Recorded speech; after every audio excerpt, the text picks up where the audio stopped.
Coach Sam Harris joins us now in the post game. And, Coach, a big win. I'll throw out to you, too. Alderson Broadus got beat tonight. Great. Good. Now we're in pretty good shape. We still got to play. We got to win all of our home games. And if we can do that, then the trip to West Virginia will be huge. You know, There are multiple keys in a win like this, but give me 2 or 3 that just kind of stand out freshly here. Well, number one, we talked about competing on every play. I thought we did that. You know, they came out and kind of smacked us in the face in that first 2 minutes. Yep. Real aggressive, and then from that point on, we really outworked them. You know, and I'm not going to tell you it was easy. You know, I mean, it was a physical man's game, and you know, I kind of glanced at the box score, and someone's going to say, well, you shot 44 free throws, and they shot 22. I'm not so sure we shouldn't have shot 60, you know, because, you know, when you're going to the rim and they're riding you, Jalen made some tough shots. Yeah. He made them getting fouled tonight. Yep. Byron made some tough shots. Yeah, we competed, you know. I mean, the play that kind of, honestly, I know it's probably not a highlight, but that play when there's 5 bodies down here on the floor and everybody's going after it was kind of the style of play that was played tonight. And I think that's going to be, you know, the challenge for us is when the games get physical, we have to respond. And I thought our guys did. You know, I think it was as good an effort from top to bottom that we've had since Alabama Huntsville. You know, Alabama Huntsville at home, we kind of came out and did the same thing physically, and hopefully we're just learning how to do that. Devontae coming in with a couple big blocks and steals. You know, it's one of those things where when you get everybody's coming in and everybody's productive and everybody's contributing to the flow of what's going on.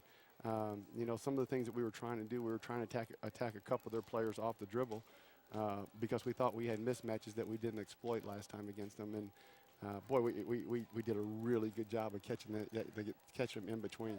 They're hard to guard. I mean, you know, they got the 4 Division I players. You know, they got Langford and Blackwell and Bosley, and then the little point guard 3. You know, he transferred from Washington State. Yeah, and you know, you get 4 Division I players on the floor. You know, it's a challenge. And 4 Division I players that played at Division I. That played at the Division I level.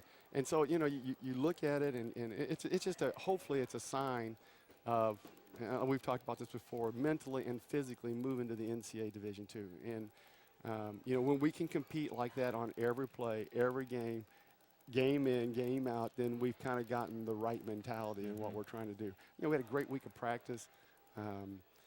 Everybody competed in practice. It was an alternation between Monday, Tuesday, Wednesday, Thursday as to the teams that were good and bad, you know. And that's what I told them in the locker room. I just think that I think it's about time we learn how to compete every day in practice. Well, the good news is you've still got a lot of games here at the Trojan Fieldhouse. It starts Thursday with Cedarville. You beat them up at their place, but you know they're going to come back over here and be ready to play. And then you got some more Thursday and Saturday. We have home games and had a really good crowd. I thought a great atmosphere for both games today. Just speak to that and how you'd love to see even more people here bigger. Thursday. Yeah, I hope they get bigger and enjoy. You know, the problem is as we've gone Division II, you know, some of our alums, maybe even some of our students, they don't realize. They don't recognize the name of the teams. You know, when Lipscomb, Belmont, and us were all in the same leagues, everybody knew that. But it makes a big difference when our kids are competing and playing that hard to feel like we had a home crowd. And, you know, it was good tonight. I mean, there's no doubt about it. And for us to get where we want to go, we would love to have our fans come out and join us and support. It was really good. The atmosphere was good. The kids competed hard. And hopefully we'll see that not only this year but for the future. He's Coach Sam Harris. We'll see you Thursday night, 6 and 8, right here at the Trojan Fieldhouse.